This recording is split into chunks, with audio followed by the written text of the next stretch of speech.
우리에게 주신 하나님의 말씀 로마서 6장 1절로 5절 말씀 보도록 하겠습니다. 생명의 샘가 5월 19일 수요일자 말씀 함께 읽겠습니다. 그런즉 우리가 무슨 말을 하리요? 은혜를 더하게 하려고 죄에 거하겠느냐? 그럴 수 없느니라. 죄에 대하여 죽은 우리가 어찌 그 가운데 더 살리요? 무릇 그리스도 예수와 합하여 세례를 받은 우리는 그의 죽으심과 합하여 세례를 받은 줄 알지 못하느냐? 그러므로 우리가 그의 죽으심과 합하여 세례를 받음으로 그와 함께 장사되었나니 이는 아버지의 영광으로 말미암아 그리스도를 죽은 자 가운데에서 살리심과 같이 우리로 또한 새 생명 가운데에서 행하게 하려 함이라.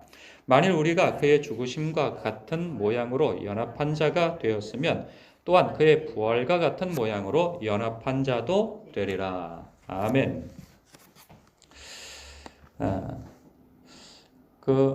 그런즉 우리가 무슨 말을 하리요? 은혜를 더하게 하려고 죄에 거하겠느냐? 이 말씀은 어제 그 20절 말씀을 보면요. 율법이 들어온 것은 범죄를 더하게 하려 함이라. 그러나 죄가 더한 곳에 은혜가 더욱 넘쳤나니에 대한 반발을 가진 율법주의 자들을 향한 어떤 해명이 될 수 있겠죠. 실제로 3장 8절에 보면 사도 바울은 로마 교회에서 자신들을 향해서 이렇게 오해하는 자들이 있다.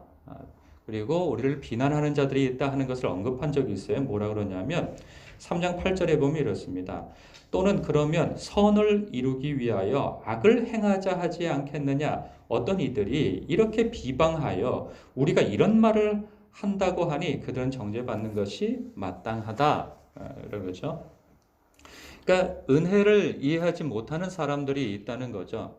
은혜라고 하는 것은 자격 없는 자에게 베푸신 하나님의 호의, 그 의를 말씀하고 있는 것인데,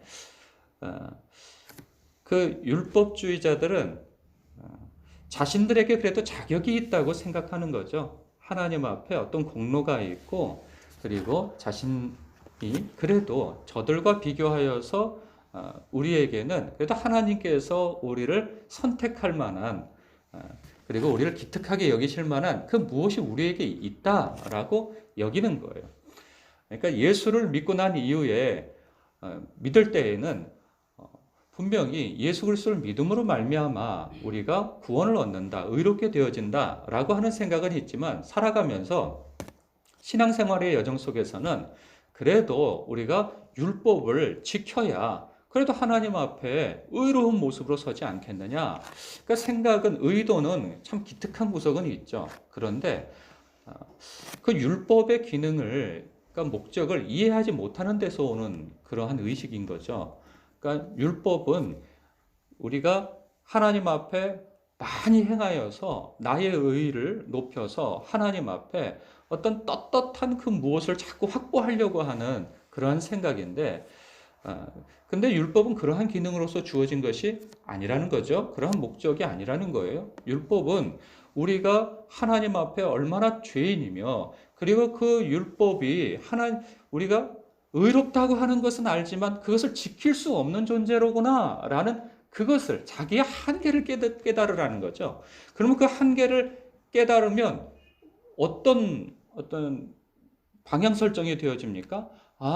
내가 하나님을 붙들어야 되는구나. 내가 하나님으로부터 말미암아서 이러한 은혜를 입지 않으면 내가 이 율법을 나로서는 해결할 수 없는 자이구나. 이 의로운 부분을. 그래서 하나님을 찾게 만드는데 그 율법의 목적이 있다는 거죠. 근데 그것을 이해를 못하는 거죠. 그래서 사도 바울이 죄가 더한 곳에 은혜가 더욱 넘쳤다. 이 말씀에 대해서 심히 불편한 마음이 있는 거예요. 그러니까 이 말 표현 자체를 잘 이해를 못하는 거죠. 그러니까 제가 늘 비유를 들어서 말씀드리지만 모든 사람은 성경에서 이미 사망 선고가 내려졌어요. 목숨은 붙어 있지만 이제 너는 죽는다라고 하는 암 선고 같은 그런 사망 선고, 죄에 대한 사망 선고가 내려졌단 말이죠. 그런데 이 사람이 분명히 자기를 어떤 진단을 받지 않으면 이게 자기가 암인지 그런 거 자체를 모른단 말이죠. 그러니까 다른 사람과 비교해서 아니면 이전과 자기와 비교해서 내가 그래도 건강하단 말이지 라는 건강을 자랑한단 말이에요. 그러면서 사람들을 뭐 가르치려고 하고 건강은 어떻다 강연하고 그러는데, 그런데 그런 CT나 MRI나 이런 내시경을 딱 통해서 보니까 암이 온몸에 퍼져가지고 당신은 이제 못 살게 됐다 말이죠. 이제 그러한 것을 딱 드러냈을 때 그 사람이 살겠다. 아, 내가 누구구나. 비로소 알게 된다는 거죠. 내가 지금 어떤 상태에 있구나라는 것을 비로소 알게 하는 그 기능을 해주는 것이 율법이라는 거죠.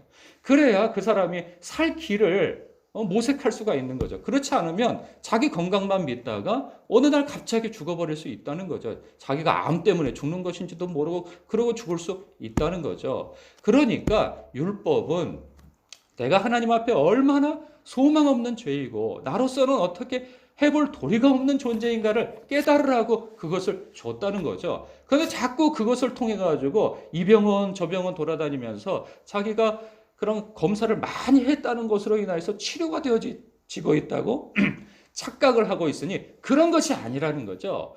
명의를 만나야 된다는 거죠. 하나님의 의를 만나야 된다는 거죠. 그래서 예수 그리스도로 말미암는 구원의 은총을 받아야, 그게 은혜를 덧입어야 그 사람이 의롭게 되어진다. 그리고 예수를 믿음으로 말미암아 의롭게 되어질 뿐만 아니라 삶의 여정 속에서도 그렇습니다. 여러분, 사도 바울이 그러잖아요. 그가 가장 하나님과 친밀한 관계에 있고 신앙에 있어서 깊이가 있을 때 그가 디모데에게 자기 자신에 대해서 밝히는 게 뭡니까? 내가 죄인 중에 괴수다. 이런 이야기를 한단 말이죠. 왜 이런 이야기를 할 수 있습니까? 하나님의 거룩한 빛에 아주 가까이 있는 사람일수록 자신의 더러움을, 실체를 더 발견할 수 있게 되어지는 것이죠. 그래서 나 같은 죄인 살리신 그 은혜 고마워할 수 있게 되어지는 것이죠. 그런데 은혜의 빛 앞에 하나님의 거룩하신 빛과 멀어질수록 자기의 더러움을 볼 줄 모르는 거예요. 그러니까 자꾸만 이런 얘기를 하는 거죠. 그러면 은혜를 더하게 하려고 죄에 거하게 했느냐? 그럼 율법은 필요 없다는 소리냐? 이러고 나서는 거죠. 뭔가 불편한 심기가 있는 거죠. 내 그동안의 어떤 공로와 그런 공의를 부정당하는 것 같은 그런 마음에서 이렇게 하는 거예요.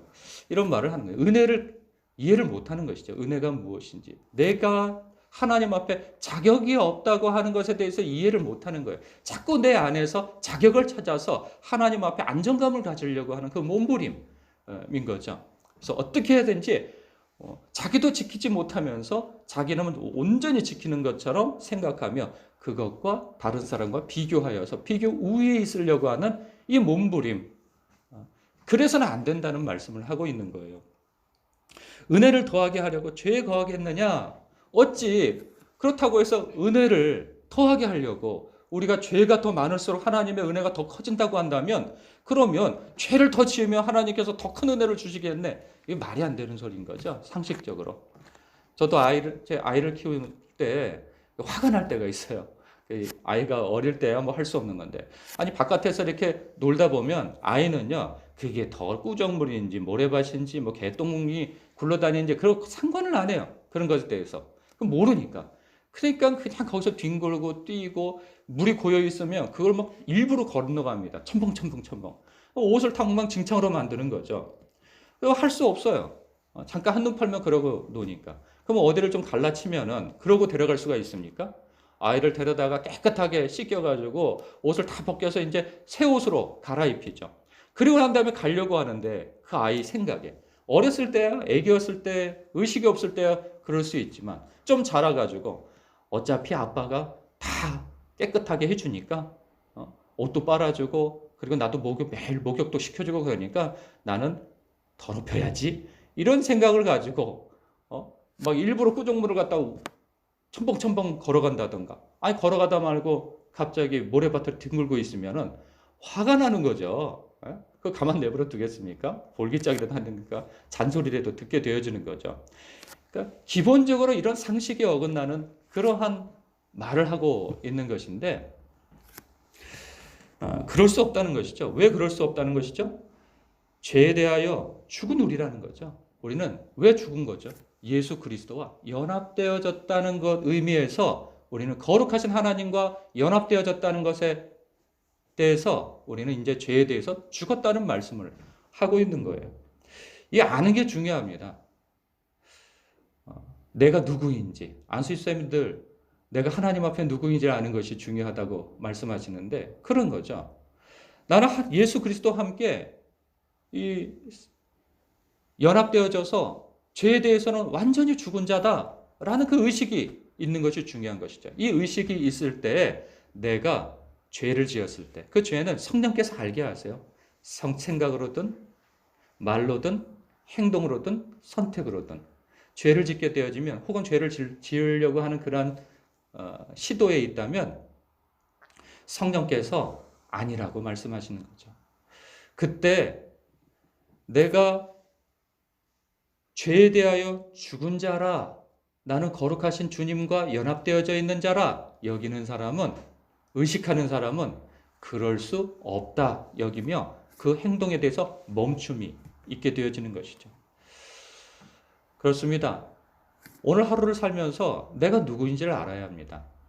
주님과 연합되어져 있는 은혜 받은 자라는 것. 내가 자격 없는 자로서 부름받아서 주님과 연합되어져서 주님이 나를 간섭하시고 거룩한 자리로 불러주신 그 하나님의 은혜가 하나님 나라에서 영광스러운 모습을 입을 때까지 주님께서 나와 함께 하시고 나를 인도하신다고 하는 그 생각 속에서 우리는 매일의 삶을 살아야 하는 것이죠. 오늘도 나는 주님 앞에 은혜를 얻은 자임을 알아 기쁘게 여기고 주님과 연합된 자로서 결코 죄와 함께 할 수 없는 사람이라는 사실을 깨달아 알아 오늘도 주님 안에서 거룩하고 주님 앞에 신실한 모습으로 사시는 저와 여러분 되시길 주님의 이름으로 축복합니다. 기도하겠습니다.